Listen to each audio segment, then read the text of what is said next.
O Instituto Plácido Castelo está ofertando um curso sobre gamificação, que é a metodologia de aplicação de técnicas de design de jogos para motivar as pessoas a solucionar problemas. O instrutor da capacitação, Rodrigo Narciso, é o nosso entrevistado dessa semana. Rodrigo Narciso, professor entusiasmo da inovação no setor público, seja bem-vindo ao Acontece TV. Qual o objetivo do curso Gamificação, a ser ofertado no mês de agosto pelo Instituto Plácido Castelo? Olá, Carolina. É uma alegria participar aqui do Acontece TV. E respondendo já a primeira pergunta, né, o objetivo do curso de gamificação, que está acontecendo aqui para os servidores do Tribunal de Contas do Ceará, é mostrar, com exemplos, uma abordagem e mostrar como é que é possível, né, aplicar elementos e técnicas de jogos em contextos que não são jogos, o que nós chamamos de gamificação. Então, é pegar a lógica dos jogos e levar para outros contextos, para educação, para política pública, para projetos de diversas finalidades. Então, nesse curso, nós trabalharemos, né, alguns conceitos e também relacionado da gamificação com design thinking, que é uma abordagem para inovação, e também trazer um ferramental para que os participantes do curso possam aplicar a gamificação também em suas atividades de trabalho. A gamificação é uma prática de inovação e poderia dar exemplos de algumas iniciativas da utilização desta técnica? Bom, a gamificação, ela tem sido utilizada em vários projetos do setor público, tá?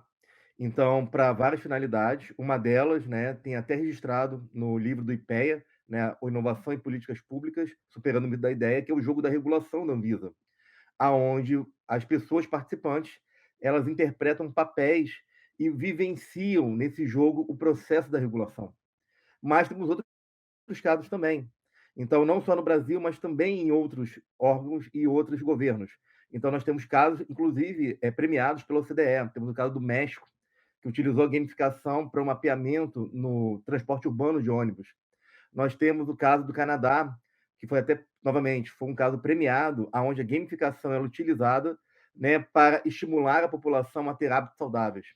Então, tem vários casos, tem vários elementos que são trazidos da gamificação para projetos do setor público. Então, ainda é um campo que ainda tem bastante espaço para exploração, e a gente acredita que com o aumento da discussão, dos cursos, né, e dessas aplicações, a tendência é que a gente veja cada vez mais aplicações de gamificação no setor público, tá? Em diversos tipos de projetos, da participação social, a parte de educação, né? Me lembro de outro gamificado bem legal, que foi do governo de Portugal, do GovTech, que era para justamente fazer engajamento da população para um programa de fomento de projetos para os Objetivos de Desenvolvimento Sustentável da ONU, né, os ODS. Então, você pode utilizar a gamificação para diversas e inúmeras finalidades dentro do setor público. E já temos casos, tanto no Brasil quanto em outros países, que estão bem documentados. E como direcionar a lógica dos games para atividades em órgãos públicos? A coisa muito importante nessa questão da lógica de games, que é o ponto crucial da gamificação, é que a gamificação não é fazer jogo para diversão, tá? Isso é conceito geral de jogo, tá? O que a gente tem uma variação que nós chamamos de jogos sérios, que são jogos focados para elementos de, por exemplo, de educação, aspectos de ensinar determinados conceitos. Então, um caso que é até uma parceria público-privada, né, de duas organizações sem fins lucrativos, não governamentais, com a CGU, que foi o jogo de governo aberto. Então, foi o Fast Food da Política, foi o Instituto de Governo Aberto e foi a CGU. Então, eles criaram um jogo, tá? Um jogo sério, porque o foco dele não é diversão, e sim ensinar para as pessoas os conceitos e a maneira como funciona o governo aberto, por exemplo. Né? Outros jogos podem trabalhar com coisas como trabalho de formação, né, e trabalho em equipe, aspectos educacionais, integridade pública. Então, você tem várias finalidades para qual você utiliza esses jogos sérios, né? Não para divertir. E tem a gamificação, que é você modelar comportamentos, para você estimular o comportamento.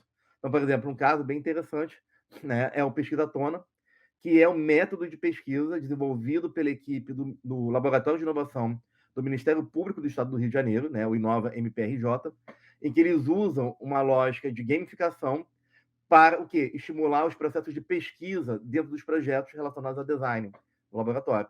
Então, ali, você não está jogando, né? Não é um jogo, é uma atividade de pesquisa onde a gamificação era utilizada para conseguir maior engajamento das pessoas que estão participando.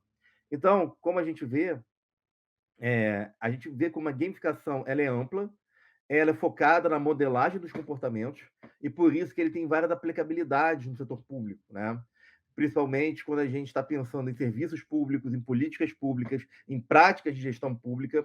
Então, esses elementos que podem ser muito benéficos ou beneficiados, né, pela utilização da gamificação. Bom, então é isso, me despeço aqui, muito obrigado pela oportunidade de conversar aqui, Carolina, com vocês, e acompanhe, quem estiver inscrito, acompanhe aqui o nosso curso de gamificação para os servidores aqui do Tribunal de Contas do Estado do Ceará. Rodrigo, muito obrigada pela sua participação. No próximo bloco do Acontece TV, fique por dentro de outros destaques essa semana aqui no Tribunal. Veja também, Instituto Plácido Castelo inscreve para o curso sobre o plenário virtual do TCE Ceará.